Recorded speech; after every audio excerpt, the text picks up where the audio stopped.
பண்ணி அப்ப இந்த அருமையான காலை வேலைக்காக மக்கள் நாங்கள் நன்றி செலுத்துகிறோம். எத்தனையோ பேருக்கு கிடைக்காத ஸ்லாக்கியத்தை நீர் தந்திருக்கிறீங்க. உமக்கு நன்றி நன்றி நன்றி செலுத்துகிறோம் தகப்பனே. ஒவ்வொரு நாளும் இந்த அதிகாலை வேலையில இணைந்து ஜெபிக்கும்படியாக கர்த்தர் நீர் பாராட்டி வருகிற தயவிற்காக உமக்கு நன்றி தகப்பனே. அடியேனையும் தகப்பனே அப்பா சோஸ்திரம் சோஸ்திரம் தகப்பனே அப்பா. ஒவ்வொரு வியாழக்கிழமை தோறும் தகப்பனே அப்பா சோஸ்திரமுடைய வார்த்தையை பகிர்ந்து கொள்ளும்படியாக தகப்பனே கர்த்தர் நீர் வெளிப்படுத்துகிற காரியங்களை தகப்பனே அப்பா பேசும்படியாக நீர் கொடுத்திருக்கிற நல்ல சாக்கியத்திற்காக நாங்கள் உமக்கு நன்றி செலுத்துகிறோம், ஜெபிக்கிறோம், சோஸ்தரிக்கிறோம். இந்த வேலையில கூட தகப்பனே இந்த நாளுக்குரிய தகப்பனே கர்த்தர் நீர் முன் வைத்திருக்கிற காரியங்களை பேசும்படியாக வெளிப்படுத்தும்படியாக அப்பா நீர் எங்களோடு இடைபடும்படியாக ஜெபிக்கிறோம். எங்களை தாழ்த்தி உங்க கரத்துல ஒப்பு கொடுக்கிறோம். இப்ப இயேசு கிறிஸ்து நாமத்தினால ஜெபிக்கிறோம் நல்ல பிதாவே, ஆமேன் ஆமேன். இயேசு கிறிஸ்து நாமத்தினாலே உங்கள் அனைவருக்கும் அன்பின் வாழ்த்துதலை தெரிவித்துக் கொள்கிறேன். இந்த நாளில கூட பாத்தீங்க அப்படின்னு சொன்னா கர்த்தர் ஏசாயா புஸ்தகம் 40ஆம் அதிகாரம் 29 31 வசனம் வரைக்கும் நம்ம அனைவருக்கும் நல்ல பரிச்சயமான ஒரு பகுதி. அநேக முறை நம்ம குறித்து நம்ம தியானித்திருக்கலாம். இன்றைய நாளில் கர்த்தர் நம்மோடு இடைப்படும்படியாக நம்ம வேதாகமத்திற்கு நேராக எடுத்துக்கொள்ளும். ஏசாயா புஸ்தகம் 40ஆம் அதிகாரம் 29வது வசனத்துல இருந்து பழைய ஏற்பாட்டில பக்கம் 845. யாராவது ஒரு வாசிக்கலாம். சோர்ந்து போகிறவனுக்கு அவர் பலன் கொடுத்து சத்துவம் இல்லாதவனுக்கு சத்துவத்தை பெருக பண்ணுகிறார். இளைஞன் இளைப்படைந்து சோர்ந்து போவார்கள், வாலிபரும் இடறி விழுவார்கள். கர்த்தருக்கு காத்திருக்கிறவர்களோ புது பலன் அடைந்து கழுகுகளைப் போல செட்டைகளை அடித்து எழும்புவார்கள். அவர்கள் ஓடினாலும் இளைப்படையார்கள், நடந்தாலும் சோர்ந்து போகார்கள். அல்லேலூயா. கர்த்தர் இந்த நாளில நம்முடைய வாழ்க்கையில சோர்ந்து போயிருக்கிற ஒரு சூழல் காணப்படுகிறதா? கர்த்தர் நம்மை சிந்தித்து பார்க்க அழைக்கப்படுகிறார். ஒருவேளை தனிப்பட்ட வாழ்க்கையில, வேலை செய்யற இடத்துல, குடும்ப வாழ்க்கையில, ஆவிக்குரிய வாழ்க்கையில ஏதேனும் ஒரு சோர்வு நம்மிடத்துல காணப்பட்டு கொண்டு இருக்கிறதா? இந்த சோர்வுல இருந்து வெளிவரும்படியாக, சோர்ந்து போகாது இருக்கும்படியாக, சோர்வுகளை மேற்கொள்ளும்படியாக கர்த்தர் நாளே நம்மோடு பேச அவர் வாஞ்சித்து கொண்டு இருக்கிறார் இல்லையா? சோர்வு அப்படின்னும் போது அநேக நேரங்களில் நம்ம என்ன சொல்றோம், சரியா சாப்பிடாதனால, உடம்புல நல்ல சத்து இல்லாததுனால வருகிற பலவீனம் அப்படின்னு சொல்லி நம்ம நினைக்கிறோம். அது ஒரு சரீர பிரகாரமான ஒரு சோர்வு. அதே போல ஆவிக்குரிய இல்லையா சோர்வுகள் காணப்படுகிறது. ஆவிக்குரிய வாழ்க்கையில கர்த்தர் நமக்கு கொடுத்திருக்கிற காரியங்களை, முன்குறித்திருக்கிற காரியங்களை செய்யாதபடி தட்டி கழித்து கொண்டு இருக்கிறது. ஒருவேளை செய்ய வேண்டிய விதத்துல செய்யாதபடி இருக்கிறது. அது ஒரு ஆவிக்குரிய ஒரு சோர்வு. உலக பிரகாரமான ஒரு காரியம் இல்லையா? நமக்கென்று அழைக்கப்பட்ட ஓட்டம், வேலை செய்கிற ஸ்தலமாக இருக்கலாம், ஊழிய ஸ்தலமாக இருக்கலாம். எதற்காக நம்ம பிடிக்கப்பட்டு இருக்கிறோமோ, எதற்காக அழைக்கப்பட்டிருக்கோமோ, அதுல ஒரு சோர்வு. மேபி இந்த சோர்வு பாத்தீங்க அப்படின்னு சொன்னா அநேக ரீசன்னால வரலாம் இல்லையா? நாம நினைத்த காரியத்தை அச்சீவ் பண்ண முடியாததுனால, பெற்றுக்கொள்ள முடியாததுனால இல்லையா? ஒருவேளை நான் வேலைக்கு போறேன், 10 வருஷமா ஒரு இடத்துக்கு போயிட்டு இருக்கேன், எனக்கு சரியான உயர்வு கிடைக்கல, ப்ரொமோஷன் கிடைக்கல, இன்கிரிமெண்ட் கிடைக்கல. எனக்கு பின்னாடி வந்தவங்களுக்கு எல்லாம் ரெகக்னிஷன் இருக்கு, அவங்களெல்லாம் உயர்த்துறாங்க, எனக்கு உயர்வு இல்லை. இது போன்ற ஒரு சூழ்நிலைகள்னால அநேக நேரங்கள்ல சோர்வு உலக பிரகாரமாக காணப்படலாம். ஆவிக்குரிய வாழ்க்கையில வரங்களை நாடிக்கொண்டு நம்ம காத்து கொண்டிருக்கலாம். ஊழியம் செய்யறேனே, கர்த்தருக்காக நான் பிரயாசப்படுகிறேனே, சபைக்கு ஒழுங்காக போகிறேனே, சபைக்குரிய காரியங்கள் எல்லாம் நான் எடுத்து செயல்பட்டு கொண்டு இருக்கிறேனே, ஆனா எனக்கு ஒரு அங்கீகாரம் இல்லையே, என்னுடைய ஊழியத்தின் பாதையில புதிய ஆத்மாக்களை பார்க்க முடியல, புதியதாக அநேகருக்கு நான் சத்தியத்தை சொல்ல முடியல, ஏதோ ஒரு காரியம் அழுத்தி கொண்டு இருக்கு. இப்படியாக அநேக பல காரணங்களை நம்ம சொல்லிக்கொண்டே போகலாம் இல்லையா? ஆனால் இந்த சோர்வுகள் வரும்போது, சோதனைகள் வரும்போது, இந்த சோதனைகள்ல, இந்த சோர்வுகள்ல நாம் விட்டு விடாதபடி, கர்த்தரை விட்டு விடாதபடி, கர்த்தரை இறுக பிடித்துக் கொள்கிறவர்களாக நம்ம காணப்படும். அதற்காக நம்ம அழைக்கப்படுவோம். கர்த்தர் நம்மோடு இருந்து நமக்கு ஜெயத்தை கொடுக்க வல்லவராய் இருக்கிறார். அவர்தான் நமக்கு பலன், அவர்தான் நமக்கு பலன். சோர்ந்து போகிறவனுக்கு அவர் பலனை கொடுக்கிற தேவனாய் இருக்கிறார். இன்று நாளில் கூட ஒரு 3 காரியங்களை நம்ம தியானிக்க இருக்கிறோம். கர்த்தர் நம்மோடு இருந்து அவர் உதவி செய்ய வல்லவராய் இருக்கிறார். முதலாவதாக, ஜெபம் செய்வதில் சோர்ந்து போகாது இருக்க வேண்டும். ஜெபம் செய்வதில் சோர்ந்து போகாதிருக்க வேண்டும் இல்லையா? லூக்கா எழுதின சுவிசேஷம் 18ஆம் அதிகாரம் 1வது வசனம். யாராவது வாசிக்கலாம்? லூக்கா எழுதின சுவிசேஷம் சோர்ந்து 18வது. போகாமல் எப்போதும் ஜெபம் பண்ண வேண்டும் என்பதை குறித்து அவர்களுக்கு அவர் உவமையாய் சொன்னார். ஆமென். இல்லையா? சோர்ந்து போகாதபடி எப்பொழுதும் ஜெபம் பண்ண வேண்டும் என்பதுதான் இயேசு கிறிஸ்துவுடைய இல்லையா நமக்கு ஒரு பிரதான ஒரு காரியமாக அவர் சொல்லுகிறார். ஒருவேளை சில நேரங்கள்ல ரிசல்ட் இமீடியட்டா நம்ம பார்க்க முடியாது. ஒரு விதையை நம்ம பூமிக்கு அடியில நம்ம அதை புதைத்து வைத்தோம் என்று சொன்னால் அதற்கென்று ஒரு காலம் உண்டு. நம்ம என்ன பண்ணணும்? விசுவாசத்தோட அந்த விதையை புதைக்க வேண்டும். அதற்குரிய தேவையான உரத்தை போடணும். அதற்கு தேவையான தண்ணீரை ஊற்ற வேண்டும். அதற்கு தேவையான பாதுகாப்பை உண்டு பண்ண வேண்டும். ஏற்ற வேலை வரும்போது அந்த விதைக்குள்ள இருந்து சிறியதாக ஒரு முளை உண்டு இல்ல ஒரு செடி வளர்கிறத நம்ம பார்க்க முடியும். அடுத்த நாளே அது பூ பூத்து காய் காய்த்து கனி கொடுக்குமா? இல்லை. அது வளர வேண்டும். வளரும் போது அதற்கு தேவையான மறுபடியும் வேறு விதமான உரங்களை கொடுக்க வேண்டும். தண்ணீர் பாய்ச்ச வேண்டும். அதை சுற்றிலும் ஒரு வேலி அடைக்க வேண்டும்.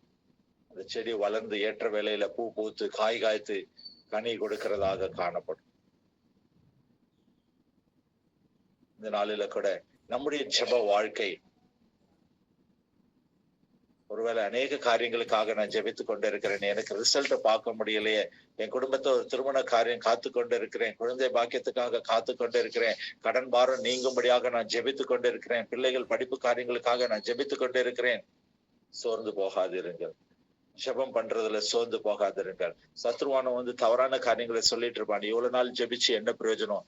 நீ ஆலயத்துக்கு போய் என்ன பிரயோஜனம்? நீ இதை செஞ்சு என்ன பிரயோஜனம்? வேதத்தை வாசித்து என்ன பிரயோஜனம்? சத்ருவானம் தேவையில்லாத காரியங்களை இல்லையா அநேக சொல்றதை நீ கேட்ப. காதுக்குள்ள குசு குசு குசுன்னு சத்ரு பேசுறது பார்க்கும். அப்பாலே போ சாத்தானே என்று சொல்லி கடிந்து அப்புறப்படுத்துங்க. அந்த அதிகாரத்தை கர்த்தர் உங்களுக்கு கொடுத்திருக்கிறார். சத்துருக்கு பிசாசுக்கு எதிர்த்து நிற்கிற அதிகாரத்தை கர்த்தர் உங்களுக்கு கொடுத்திருக்கிறார். சர்வாயுத வர்க்கத்தை அணிந்து கொள்கிற அந்த ஞானத்தை கர்த்தர் கொடுத்திருக்கிறார். ஜெபம் பண்ணுவதுல சோர்ந்து போகாது இருக்கும்படியாக நம்ம ஜெபிக்க வேண்டும். லூக்கா 22:46 நீங்க வாசிங்க. யாராவது லூக்கா 22:46 மார்க் 14:38 பாத்தீங்கன்னா நீங்கள் நித்திரை பண்ணுகிறது என்ன? நீங்கள் நித்திரை பண்ணுகிறது என்ன? சோதனைக்கு உட்படாதபடிக்கு எழுந்திருந்து ஜெபம் பண்ணுங்கள் என்றார். இங்கத்திலும் கர்த்தர் இயேசு கிறிஸ்து அப்படி சீஷர்களிடத்துல சொல்லுகிற ஒரு காரியம். ஜெபம் என்பது ஒரு முக்கியமான ஒரு போர் ஆயுதம் நம்மிடத்துல. ஜெபிக்காதபடி ஆவிக்குரிய வாழ்க்கையில நம்ம நிற்கவே முடியாது. கர்த்தரோடு நம்ம இணைந்து செயல்பட வேண்டும். கர்த்தரினுடைய வாழ்க்கையில அற்புதத்தை செய்ய வேண்டும், அதிசயத்தை செய்ய வேண்டும் அப்படின்னு சொல்லி நம்ம வாஞ்சித்தோம் அப்படின்னு சொன்னா ஜெபத்துல உறுதியாய் தரித்திருக்கிறவர்களாக காணப்பட வேண்டும். விழித்திருந்து ஜெபிக்க வேண்டும் என்று சொல்லி இந்த இடத்துல பார்க்கணும்.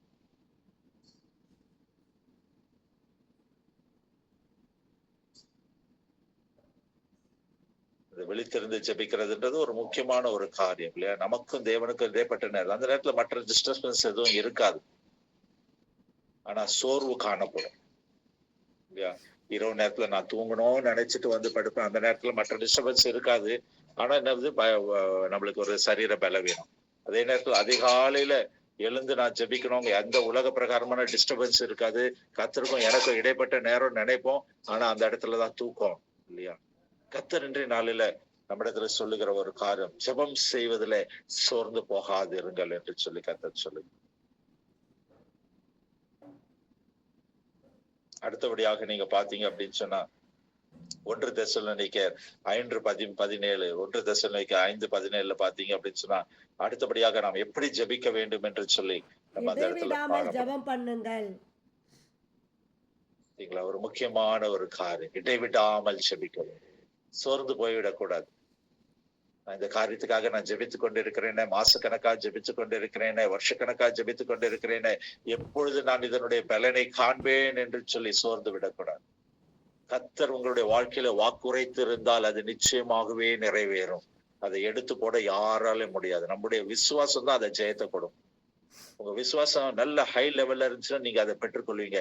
விசுவாசத்துல நீங்க சோர்ந்து போய் ஜெபிக்கிறதுல சோர்ந்து போய் இது இனிமே நடக்காது, இனிமேட்டு வராது அப்படின்னு சொல்லி நீங்க அவிசுவாசத்தை அறிக்கை செய்தீங்கன்னா உங்களுடைய ஆசீர்வாதத்தை நீங்களே தடை செய்கிறவர்களாக காணும். இந்த நாளில சோர்ந்து போகாது இருக்கும்படியாக, சோர்ந்து போகிறவனுக்கு அவன் பலன் கொடுக்கிறான் என்று சில வார்த்தையை நம்ம தியானித்துக் கொண்டிருக்கிறோம். முதலாவதாக ஜெபம் செய்வதில் சோர்ந்து போகாது இருக்க வேண்டும். அது எப்படின்னா எப்பொழுதும் ஜெபிக்க வேண்டும், சோர்ந்து போகாமல் எப்பொழுதும் ஜெபிக்க வேண்டும் என்று சொல்லி பார்க்கிறோம். சோதனைக்கு உட்படாதபடி விழித்திருந்து ஜெபிக்க வேண்டும் என்று சொல்லி பார்த்தோம். இடைவிடாமல் இல்லையா ஜெபிக்க வேண்டும் என்று சொல்லி பார்த்தோம். இரண்டாவதாக நன்மை செய்வதில் சோர்ந்து போகாது இருக்க வேண்டும். நன்மை செய்வதில் சோர்ந்து போக கூடாது. 2 தெசலோனிக்கேயர் 3:13 நம்ம வாசிப்போம். 2 தெசலோனிக்கேயர் 3ஆம் அதிகாரம் 13ஆம் வசனம். சகோதரரே, நீங்கள் நன்மை செய்வதிலே சோர்ந்து போகாமல் இருங்கள். ஆமென். இல்லையா, இது ஒரு ஆவிக்குரிய வாழ்க்கையில ஒரு முக்கியமான ஒரு காரியம். அநேக நேரங்களில மக்கள் சொல்லுகிறத நம்ம கேள்விப்படுகிறோம் இல்லையா, எனக்கே ஒண்ணும் இல்லை, நான் என்ன நன்மை செய்யறது, நானே கஷ்டப்பட்டு கொண்டிருக்கிறேன், நான் என்ன நன்மை செய்யறது இல்லையா. கர்த்தர் சொல்லுகிறார், நமக்கு 2 வஸ்திரம் இருந்தா ஒரு வஸ்திரத்தை இல்லாதவனுக்கு கொடுக்கும்படியா. அப்படின்னா என்ன அர்த்தம்? நம்மை விட கஷ்டப்படுகிற எத்தனையோ பேர் இந்த உலகத்துல இருந்து கொண்டு இருக்கிறாங்க. ஒரு நாணயம் இல்லையா, ஒரு காயின், ஒரு நாணயத்தை எடுத்தோம் அப்படின்னு சொன்னா 2 சைடும் அதற்கு காணப்படுகிறது இல்லையா. பூவா தலையா அப்படின்னு சொல்லுவாங்க. 2 சைடும் காணப்படுகிறது. நாம வாழ்கிற வாழ்க்கை நாம ஒரு சைடை பார்த்து கொண்டு இருக்கிறோம். அடுத்த சைடுல இருக்கிற மக்களுடைய கஷ்டம் இல்லையா, அவர்கள் படுகிற பாடுகள், இன்னல்கள், அவைகளை காட்டிலும் கர்த்தர் நம்மை மேன்மையாக வைத்திருக்கிறாரே என்று சொல்லி நாம் கர்த்தருக்கு நன்றி செலுத்தி இருக்கிறோமா? இன்று நாளில கர்த்தர் சொல்லுகிற ஒரு காரியம், நன்மை செய்வதில் சோர்ந்து போகாதுங்க. நன்மை செய்கிறதுல சோர்ந்து போகாது. கை என்ன முடியுமோ அதை கொண்டு நம்ம பிறரை போஷிக்க வேண்டும், பிறருக்கு நன்மையை செய்ய வேண்டும். நன்மை செய்யறது எப்படி செய்யணுமா? தீமையை விட்டு விலகி நன்மை செய்ய வேண்டும் இல்லையா. அதுதான் ஒரு முக்கியம். சங்கீதம் 37:27 சங்கீதம் 34:14 அதே சரி, ஆட்டுல ஒரு கால் சேற்றுல ஒரு கால் இருப்பேன் அப்படின்னு சொல்லி இருக்கக்கூடாது. பாவத்திற்கு விலகி இல்லையா, பாவமான காரியங்களை சம்பாதிச்சு நான் நன்மை செய்வேன் அப்படி சொல்லக்கூடாது. லஞ்சம் வாங்கிட்டு லஞ்சம் வாங்கின பணத்துல நான் காணிக்க கொடுக்கிறேன், லஞ்சம் வாங்கின பணத்துல ஊழியக்காரரை போஷிக்கிறேன், லஞ்சம் வாங்கின பணத்துல ஆலயம் கட்டி கொடுக்கிறேன் இல்லையா, தகாத முறையில சம்பாதித்த பணத்தை கொண்டு நான் நிறைய பேருக்கு அன்னதானம் கொடுக்கிறேன். இது கர்த்தருக்கு பிடித்தமில்லாத ஒரு காரியம். தீமையை விட்டு நன்மையை செய்ய வேண்டும் இல்லையா. நன்மை செய்கிறதுல சோர்ந்து போகாது இருக்கும்படியாக கர்த்தர் நம்மை அழைக்கிறார். அப்புறம் ஒரு முக்கியமான வசனம், அடிக்கடி நான் உபயோகிக்கிற ஒரு வசனம், நீதிமொழிகள் 3:27. நீதிமொழிகள் 3:27 வாசிப்போம். யாராவது ஒரு வாசிக்கலாம். நீதிமொழிகள் 3:27. நன்மை செய்யும்படி உனக்கு திராணி இருக்கும்போது அதை செய்யத்தக்கவருக்கு செய்யாமல் இராதே. ஆமென். அல்லேலூயா. அநேக நேரங்களில நம்முடைய கையை மடக்கி வச்சுக்கிறது இல்லையா. நம்ம கையில எல்லாம் இருக்கும், நன்மை செய்ய திராணி இருக்கும். திராணி இருக்கிற நேரத்துல செய்யத்தக்கவர்களுக்கு செய்யாதபடி கர்த்தர் இன்றைய நாள்ல நம்மோடு பேசி கொண்டு இருக்கிறார்.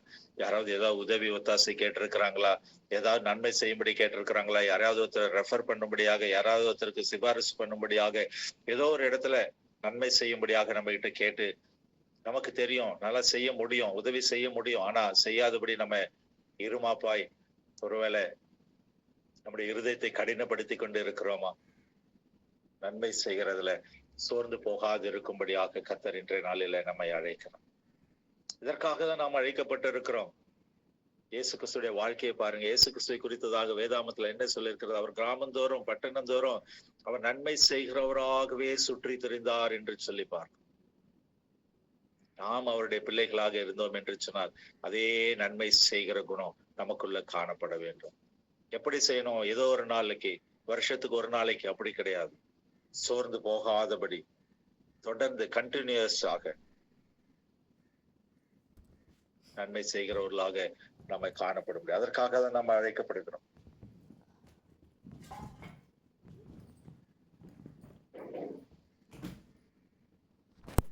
அது ஒரு முக்கியமான இன்னொரு வசனம், அழகான ஒரு வசனம். லூக்கா நீங்க பாத்தீங்கன்னா, லூக்கா எழுதின சுவிசேஷத்துல 6ஆம் அதிகாரம் 35. லூக்கா 6ஆம் அதிகாரம் 35 வாசிப்பு. யாராவது லூக்கா 6ஆம் அதிகாரம் 35வது வசனம் விவனமாக சொல்லுகிறது இல்லையா? உங்கள் சத்துருக்களை சிநேகியுங்கள், நன்மை செய்யுங்கள், கைமாறு கருதாமல் கடன் கொடுங்கள், அப்போது உங்கள் பலன் மிகுதியாய் இருக்கும். உன்னதமானவருக்கு நீங்கள் பிள்ளைகளாய் இருப்பீர்கள். அவர் நன்றி அறியாதவர்களுக்கும் துரோகிகளுக்கும் நன்மை செய்கிறாரே. ஆமென். ஹல்லேலூயா. அநேக நேரங்களில் நம்ம நன்மை செய்யணும் அப்படின்னு சொன்ன உடனே நம்ம என்ன பண்றோம்?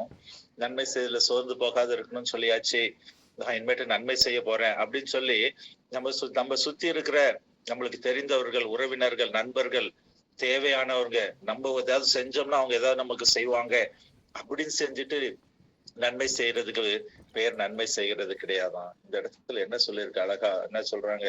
உங்கள் சத்துருக்களையும் சிநேகியுங்கள், நன்மை செய்யுங்கள், கைமாறு கருதாமல் கடன் கொடுங்கள், அப்பொழுது உங்கள் பலன் மிகுதியாயிருக்கும். உன்னதமானவருக்கும் நீங்கள் பிள்ளைகளாயிருப்பீர்கள். நாம் அவருடைய பிள்ளைகள் என்பது எப்படி எந்தெந்த கனிகள் மூலமாக வெளிப்படுதுன்னு பாருங்க இல்லையா? யோவான் 1ஆம் அதிகாரம் 12வது, விசுவாசத்தினால அவர் ஏற்றுக்கொண்ட எல்லாரும் பிள்ளைகளாகும்படியான அதிகாரத்தை அவர் கொடுத்து விட்டார். அந்த பிள்ளைகளை சஸ்டெயின் ஆகணும், நிலைத்திருக்கும் அப்படின்னா நம்மளுடைய பலன் எப்படி வெளிப்படுமா? மற்றவங்களை சிநேகிக்கணும், உங்க சத்துருக்களை சிநேகிங்க, நன்மை செய்யுங்கள், கைமாறு கருதாமல் கடன் கொடுங்கள், அப்பொழுது உங்கள் பலன் மிகுதியாயிருக்கும். உன்னதமானவருக்கு நீங்கள் பிள்ளைகளாயிருப்பீர்கள். கர்த்தரோடு இருக்கிற உறவுல அந்த பிள்ளை என்று சொல்லுகிற அந்த அதிகாரத்துல நம்ம இன்னுமாக கிட்டி சேர வேண்டும் என்று சொன்னால் நாம் இப்படியான குணநலன்களை நாம பெற்றுக்கொள்ளுகிறவர்களாக காணப்பட வேண்டும். அவர் நன்றி அறியாதவர்களுக்கும் துரோகிகளுக்கும் நன்மை செய்கிறாரு. இயேசு கிறிஸ்து பாரபட்சம் பார்க்கிற தேவன் அல்ல, பாரபட்சம் பார்க்கிற தேவன் அல்ல. அவரை கிட்டி சேர்க்கிற அனைவருக்கும் அவர் நன்மை செய்கிறவராக காணப்பட்டார். அதே குணத்தை நம்மிடத்துல கர்த்தர் எதிர்பார்க்கிறார். சோர்ந்து போகாது இருக்கிற வாழ்க்கை வாழும்படியாக ஜெபம் செய்வதில் சோர்ந்து போகாது இருக்க வேண்டும், நன்மை செய்வதில் சோர்ந்து போகாது இருக்க வேண்டும். மூன்றாவதாக நற்கிரியைகளை செய்வதில் சோர்ந்து போகாது இருக்க வேண்டும் இல்லையா? நற்கிரியைகள், கிரியை இல்லாதபடி நம்ம இந்த உலகத்துல வாழ்ந்தோம்னா அது ஒரு முழுமை பெறாத ஒரு வாழ்க்கை. நம் மூலமாக அநேகர் இயேசு கிறிஸ்துவை காண வேண்டும். ஏதோ வேதத்தை வாசித்தோம், ஜெபித்தோம், வேதத்தை போதித்தோம் அப்படின்னு சொல்லி இல்லாதபடி இயேசு கிறிஸ்து எப்படி இந்த உலகத்துல நன்மை செய்கிறவராக சுற்றி தெரிந்தாரோ, அநேகருக்கு அவர் உதவி செய்தாரோ, அப்படியாக நம்மிடத்திலிருந்து நற்கிரியைகள் வெளிப்படும்படியாக, நற்கிரியைகள் செய்வதில் சோர்ந்து போகாது இருக்கும்படியாக நாம் அழைக்கப்படுகிறோம். ரோமர் 2ஆம் அதிகாரம் 7ஆம் வசனத்தை வாசிப்போம். ரோமர் 2ஆம் அதிகாரம் 7ஆம் வசனத்தை நம்ம வாசிப்போம். சோர்ந்து போகாமல் நற்கிரியை செய்து மகிமையும் கனத்தையும் அறியாமையும் தேடுகிறவருக்கு நித்திய ஜீவன் அளிப்பார். ஆமென். ஆமென். கர்த்தர் 2 நாள்ல சொல்லுகிற சோர்ந்து போகாமல் நற்கிரியைகளை செய்து மகிமையும் கனத்தையும் அழியாமையும் தேடுகிறவர்களுக்கு நித்திய ஜீவனை அளிப்பார். எப்படி நம்ம நித்திய ஜீவனை பெற்றுக்கொள்ள முடியும்? சோர்ந்து போகாமல் நற்கிரியைகளை செய்கிறவர்களாக.